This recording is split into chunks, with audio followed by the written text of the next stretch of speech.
Voy a comprarme 4 bolsas y un saco para empacar mis trapos porque me voy de aquí. Coucou à nouveau mes amis, aujourd'hui je vais vous montrer un tour de quelques-unes des parties les plus emblématiques du département de Boyacá.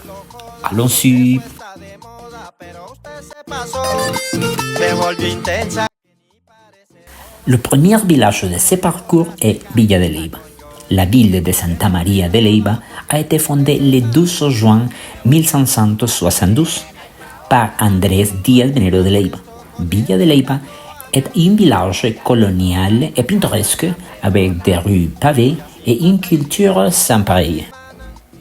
Un des lieux touristiques par excellence est le musée du chocolat, où vous pourrez profiter de la magnifique décoration de lieu, plein de fleurs, de lumière et d'ambiance par les chocolats et ses dérivés.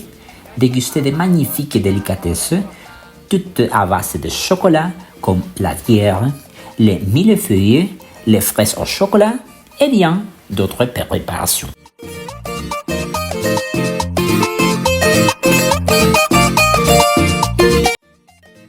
Vous pouvez également visiter la boutique du musée du chocolat où il y a beaucoup de produits et cadeaux, tout à base de chocolat.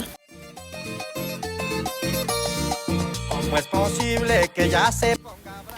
Autre lieu emblématique du département de Boyacá est la municipalité de Ráquira.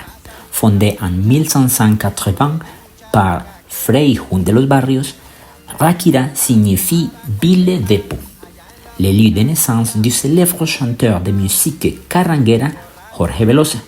Avec ses maisons colorées et ses rues pleines de culture, des objets artisanaux en laine tels que ruanas, hamacas y cobijas.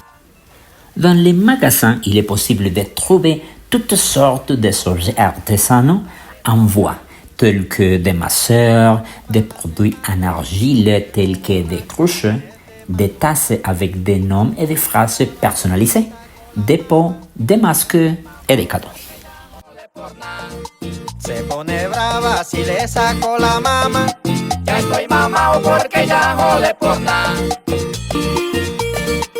L'une des attractions les plus récentes est Ráquira la Tête en bas, un petit village coloré situé à la périphérie de la municipalité où vous pourrez passer un moment amusant à visiter ses constructions à l'envers et prendre de nombreuses photos amusantes en famille et entre amis.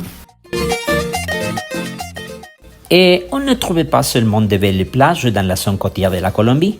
Sur le lac Tota, dans ce magnifique département de Boyacá, il est possible de trouver un endroit magnifique appelé Playa Blanca, un paradis au milieu des montagnes où ces eaux cristallines et ces paysages enchanteurs font tomber amoureux les visiteurs.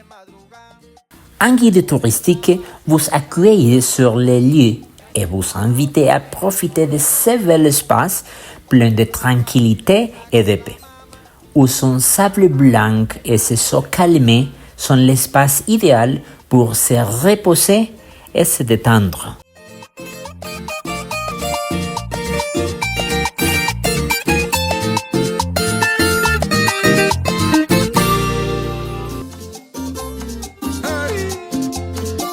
Ahí le va.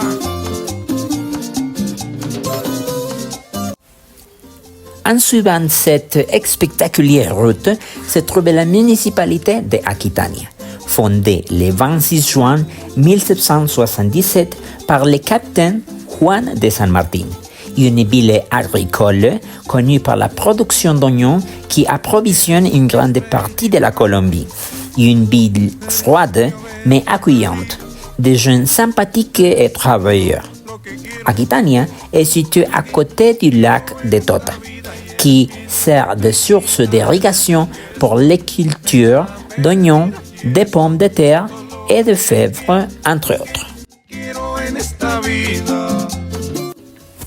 L'histoire de la liberté du peuple colombien est immense et une grande partie s'est déroulée ici.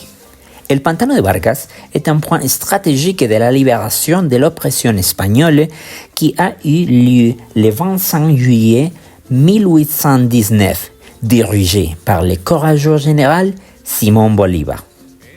Ce fut l'un des luttes les plus sanglantes de la bataille de libération. C'est aujourd'hui un lieu touristique et emblématique de l'histoire de la Colombie appelé Monumento a los Lanceros. La partida quieres todo lo que quiero en esta vida. Quelques mois plus tard, le 7 août 1819, eut lieu la bataille de Boyacá, sur les ponts de Boyacá, à 14 km de Tunja, menée par Francisco de Paula Santander et ses troupes libératrices, où ils remporteront la victoire décisive, les jeux espagnols et la fin des conflits sur le territoire et la liberté de la patrie ont été obtenus. Et c'est pour cette magnifique visite de certaines parties les plus importantes des terres de Boyacá. Merci beaucoup. Au revoir. En esta vida.